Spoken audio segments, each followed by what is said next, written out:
Green morning दोस्तों, स्वागत है आपका अपने ग्रीन प्लैनेट के यूट्यूब चैनल पर। नई वीडियोस के नोटिफिकेशन के लिए सब्सक्राइब बटन और बेल आइकन को दबाना ना भूलें।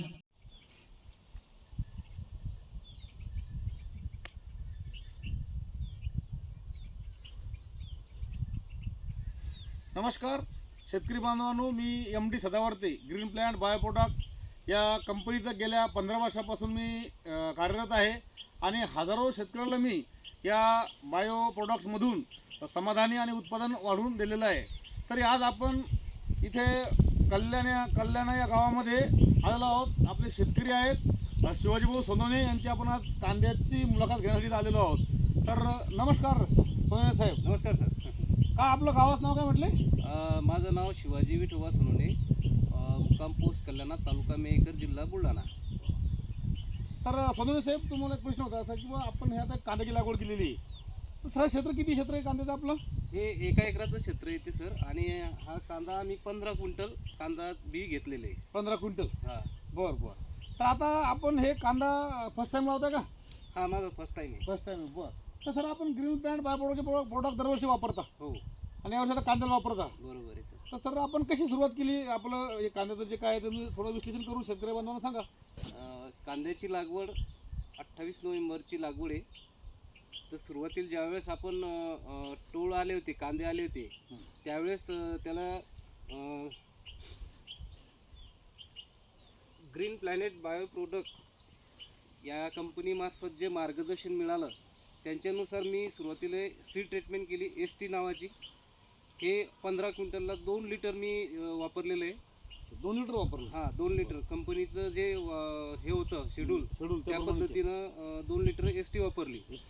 आणि त्याच्यानंतर त्याची लागवड केली। लागवडीच्या 5व्या दिवशी कांदा असा डोमदार निघला। 5व्या दिवशी निघून आला? 5व्या दिवशी। बरं। आणि त्याला फुटवे इतकी छान आहेत की ग्रीनरी, फुटवे एक नंबरचे। फक्त STचा वापर केला सुरुवातीला। आणि ज्यावेळेस बेसल डोस टाकला त्यावेळेस भूमी पॉवर प्रोम पोटॅश, भूमी पॉवर प्रोम आणि पोटॅश आणि रूट गार्ड काय आहे?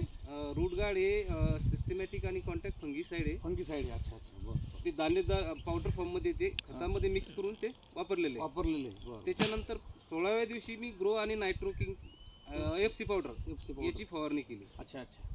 आज हा प्लॉट जवळजवळ जो 1-1.25 महिन्याचा प्लॉट आहे। 1-1.25 महिन्याचा प्लॉट आहे, बरोबर। एका 6 महिन्याच्या प्लॉटमध्ये जो क्वालिटी पाहिजे त्या पद्धतीने चांगल्या पद्धतीने निघला। आणि त्याचे जे फुटवे आहेत सर बघा, असे फुटवे मी कुठे बघितले नाही तुमच्याला, म्हणजे भरपूर, म्हणजे माझ्या अंदाजाने तरी याला 15-20 फुटवे असतील।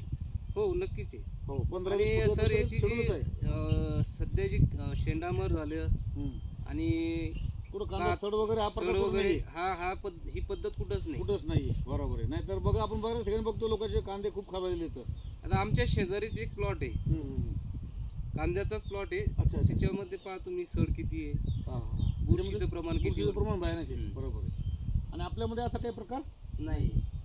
तर मला याच्यात सोडून साहेब की आता तुम्ही हा कांदा आतापर्यंत किती खर्च केला आपल्या कांद्यावर? मी आतापर्यंत जवळजवळ खताचा आणि फवारणीचा जवळपास 8,000पर्यंत खर्च केलेला। 8,000पर्यंत खर्च झाला? आणि अजून तुमचं समजा 8-10 हजारापर्यंत खर्च होईल? हो 8 ते 10 हजारापर्यंत। कारण की त्याच्यावरती तुम्हाला थ्रिप्ससाठी पुन्हा बुरशीसाठी असे स्प्रे घेणार आपले, म्हणजे व्हायरसोल, आर्गोमाइट, फंगोहिट। आणि विशेष करून सर असं म्हणजे जे मार्केटमधले जे केमिकलचे बुरशीनाशक असतात ते वापरल्यानंतर कांद्याचे ज्या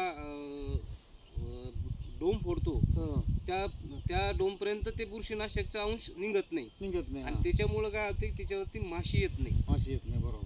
आपले जे प्रोडक्ट आहेत ह्या प्रोडक्टचं मला तर वाटते की बाबा त्याच्यामध्ये कोणत्याही प्रकारची हानी राहत नाही, बरोबर। कारण केमिकल विरहित येते। आणि खास करून तुम्हाला सांगायचं झालं, तुम्ही पहिल्या वर्षी कांदा लावताय तर कांद्याला स्टार्टिंग पासून जर ऑर्गॅनिक असेल तर निश्चितपणे तुमचा जे काय म्हणजे जो गेन असतो तो गेन चांगला भरला तो, त्याच्यानंतर त्याचा जो दांडा असतो तो दांडा स्ट्रॉंग निघतो। आणि मेन काय आहे की त्याला फुटवा चांगला पाहिजे, आणि फुटवाल्यानंतर त्याचा जे डोम जो त्याचा तो म्हणतो आपण हे निघते तर ते पण खूप छान निघते। आणि त्याच्यामुळे काय होते, आपलं जे वरचं जे फुल असते हे चांगल्या प्रकारे वाढते आणि त्याच्यामध्ये परिपक्वता चांगली येते, बरोबर आहे। विशेष असा याच्यामध्ये तुम्हाला सांगायचं शेतकरी बांधवांनो की आपल्या याच्यामधून की ज्यावेळेस याला फुल धरलं जाते या कांद्याच्या सीडला तर त्यावेळेस आपल्या याच्यामध्ये माशीचा प्रॉब्लेम जास्त येतो। तर ती माशी ही आपल्या प्रोडक्टचे आळीचा असेल किंवा आपलं तुमचं काय म्हणतात त्याला FC असेल किंवा तुमचं निंबोळीसारखं असेल याचा जरी स्प्रे घेतला तर आळी जाते, मात्र माशीला कुठल्या प्रकारची इजा होत नाही. असं तुमचा पण अनुभव आहे. आणि विशेष करून कांद्यासाठी तरी मला तरी वाटते की जे बायो प्रोडक्ट आहेत ग्रीन ब्रँडचे ते त्यासाठी वरदानच राहते. आणि त्याचं उत्पन्न जे ते चांगल्याच पद्धतीने निघत. सर बघा आतापर्यंत माझा जो अनुभव आहे तर मी जवळपास लोकांना 6-6.5 क्विंटलपर्यंत आपण बियाणं लोकल काढून दिलेले एका एकरामधून. हो. तर याच्यामध्ये काय होतं की कोणाची कांद्याची जी क्वांटिटी असते, आता तुम्ही 15 क्विंटल लावलाय बरोबर आहे, तर काही लोक थोडं कमी लावतात.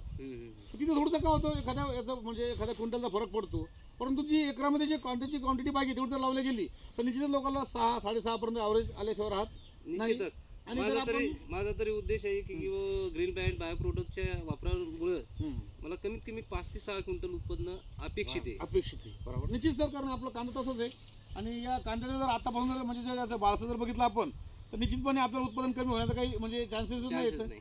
आणि वेळोवेळी तुमचं मार्गदर्शन राहील सर, कंपनीचं मार्गदर्शन राहील. शेड्यूलनुसार तुम्ही काम करा. आपण बिलकुल शेड्यूलनुसार काम करा. शेड्यूल कंपनी शेड्यूल खूप महत्त्वाचं असते. आणि याच्यामध्ये काय तुम्हाला लक्षात घ्या की याच्यामध्ये तुम्हाला एक गोष्ट मी आवर्जून सांगेन की तुम्ही ज्या स्टार्टिंग पासून आतापर्यंत किती पाणी तुम्ही म्हणजे पिकाला सुरुवातीला ज्यावेळेस लागवड केली त्यावेळेस सुरुवातीला 4थ्या दिवशी पहिलं पाणी दिलं आणि त्याच्यानंतर 15व्या दिवशी दुसरं पाणी दिलं. बस 2 पाणी दिलेली आहे. बघा 2 पाण्यावरती असल्यामुळं इथं कुठल्या प्रकार थ्रिप्सचा माईटचा अटॅक नाही आहे, कारण की वातावरण स्वच्छ क्लीन असल्यामुळं.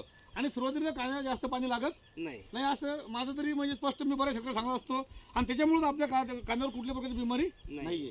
अति पाण्यामुळे काय होतं की इथला जो जमिनीचा भाग असतो ना इथलं वातावरण बदलते आणि मग किड्याची संख्या वाढते. आणि किडे आल्यामुळे थ्रिप्स त्याला म्हणतो आपण, आणि कांद्याला सडवा सुद्धा लागतो. म्हणून मी शेतकरी बांधवांना एक रिक्वेस्ट करेन की ज्यांच्याकडे कांदा आहे त्यांनी आमचा कॉन्टॅक्ट नंबर घेऊन ग्रीन ब्रँडचे प्रोडक्ट वापरावं. तसेच कांद्याला पाण्याचं प्रमाण कमी करून कीटापासूनचा वाचव करावा. आणि सेंद्रिय पद्धतीने कांदा केला तर निश्चित आपलं उत्पादन वाढते, याच्यात कुठल्या प्रकारचा डाऊट नाही आहे. आणि सोनवणे साहेबांनी आमच्या म्हणजे कंपनीचा जे काही प्रोग्राम घेतला तर यांच्या आम्ही खूप आभारी आहोत. आणि शेतकऱ्याकडे तुम्ही काय मार्गदर्शन करता सोनवणे साहेब सांगा. शेतकऱ्यासाठी माझं एकच म्हणणं आहे की आपण ज्यावेळेस कोणत्याही पद्धतीचं पीक किंवा उत्पन्न घ्यायचा प्रयत्न करतो त्या उत्पन्नामध्ये आपल्याला उत्पन्न किती होणार आणि खर्च किती होणार याचं शेड्यूल ठेवायचं. आणि ज्या उत्पन्नाच्यासाठी आपण प्रयत्न करून राहिलो त्या उत्पन्नाला प्रोडक्ट जर चांगले भेटतील तर निश्चितच उत्पन्न चांगलं. आणि हे जे आता टोळ कांदा झालं, बियाण्यासाठी आले, मधमाशीचं जर प्रॉब्लेम येत असेल तर बायो प्रोडक्टवर कोणत्याही प्रकारचं त्या पिकावरची नुकसान होत नाही. त्यामुळे उत्पन्न होणं हे अपेक्षितच आहे. आणि सर शेड्यूल प्रमाणे काम केलं पाहिजे. म्हणजे फवारण्या असतील, खतं असतील, कारण हे 4 महिन्याचा क्रॉप आहे. बरोबर आहे. 4 महिन्याच्या क्रॉपमध्ये तुम्हाला ते शेड्यूल कंपनी दिलं त्या शेड्यूल प्रमाणे जर काम केलं तर निश्चित आपल्याला जे काय तुमची अपेक्षा आहे 6 पोते 7 पोते काय जे ते तुमचे कम्प्लीट होणारच आहे, काही डाऊट नाही आहे. तर बघू आपण एक तुमचं कांद्याचं झाड दाखवायचं फुटव्याचं असलेलं म्हणजे सगळ्याच फुटू येतं. या सर तर थोडं समोर या, मी शेतकऱ्याकडून बघून घ्या. दाखवा सर एखादं तुमचं. हे पाहे याला किती